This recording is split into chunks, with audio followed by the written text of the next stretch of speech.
Hi everyone. It's been a while. I've been teaching a lot of classes online for kids and I've been neglecting my own Instagram classes and I am sorry. But I'm coming back with a request from a few people, and it's a classic and it's going to be part of a few, like a several part series. So today I'm going to show you how to make a basic pie dough. And it's going to be part of a series of how to make a lemon meringue pie, which I know it's classic for a reason. It's a favorite. If you've had mine, you know that it's not too sweet. It's like somewhere in between tart and sweet. But you can't make pie without pie dough. So today I'm going to show you how to make a pie dough. So I've got a food processor here. It just makes it a lot easier. It's going to mix together in 2 seconds. I got 1 cup of flour, all right, and that's gonna go into my food processor. Then I need 1 tablespoon of sugar, and that's going in there. And the reason why I'm putting in a little bit of sugar is because this is for a sweet pie, obviously, so it's like a pastry application. If you're doing, savory pie, like a meat pie, something like that, then you wouldn't add the sugar. And I'm just gonna add like a 1/4 teaspoon of salt. Everything, even in pastry, we need a little bit of salt. It helps, bring out the flavor of stuff. I'm gonna put the top on of my food processor, and I'm just gonna sort of pulse it a couple of times just to get all those ingredients nicely incorporated. So that's part 1, making pie dough. Part 2, you gotta cut in the butter. All right, now whenever you're making pie dough, the key to a nice flaky, beautiful crust is cold butter. Keep your butter cold. My butter is in the fridge. I have cut it up into little chunks, so I just cut it into little pieces. And I'm gonna put all these, I actually don't wanna touch it because our hands give off a lot of heat. And we don't want that butter to heat up, because what happens when the butter heats up and starts to melt, it's going to mix in, it's gonna mix into the dough rather than staying separate in little crumbs. What we're trying to do is break up the butter into little crumbs, and that's gonna be sort of distributed within the dough rather than like having melted butter,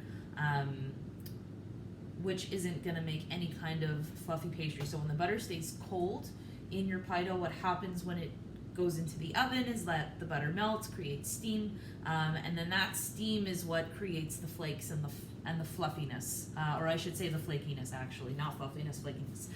So again, cold butter, and I'm just gonna pulse this in, and my screen's like shaking. We're having fun. There, shaking's over. And we're looking for small crumbs. I'm gonna maybe see if you can see this up there. Maybe, yes, no. Well, you're looking for little crumbs. Maybe I can take some out of my hands like that. All right, so very delicate pieces of butter. The next step, also cold. Very cold water. So you could prepare a cup of water with a couple of ice cubes in it. I just pour cold water and keep it in the freezer till I'm ready to go. So this is super cold, and again, cold water, cold butter, it's gonna help keep that butter, separate rather than getting blended in. It's gonna help keep it like in those solid little chunks.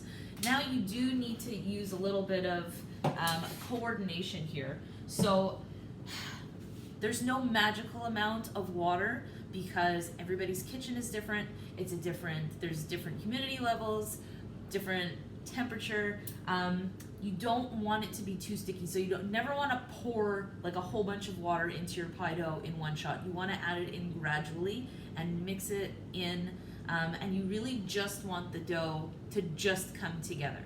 And the reason for that is, again, we're trying to maintain that cold butter. We're trying to get a flaky end result. It's not like a pizza dough where we want to encourage gluten development. We don't want gluten development here. We don't want this to be elastic or chewy. We want this to be flaky and soft. So mixing as minimally as possible. I have a tablespoon of water in a measuring spoon ready to go. And I'm just going to like keep the machine on and slowly drizzle this in, okay?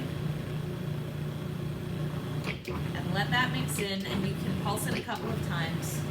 Now, I know from experience that I'll probably need at least 3 tablespoons.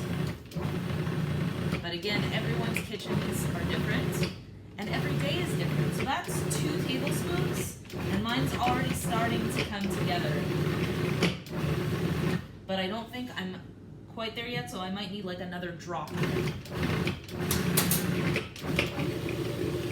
And now it's coming together, and you can tell it's coming together when it literally forms a ball of dough. Isn't that magical? I think that's pretty magical.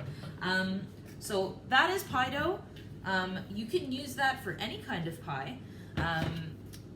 But when it comes to pie dough, this does have to rest because this has been agitated, and when we've added liquid to it, and when we add liquid to flour, that sort of like, I guess, stimulates gluten development, which we don't want because we want to be able to roll this out. So we want the gluten to chill for a second. So I will wrap this in, saran wrap or put it in a plastic bag and just put it in the fridge and let it get firm. And when I'm ready to assemble my dough, or I should say assemble my pie, I will roll it out and I will show you how to fill a pie tin in another video. But now you know how to make a pie dough. Enjoy!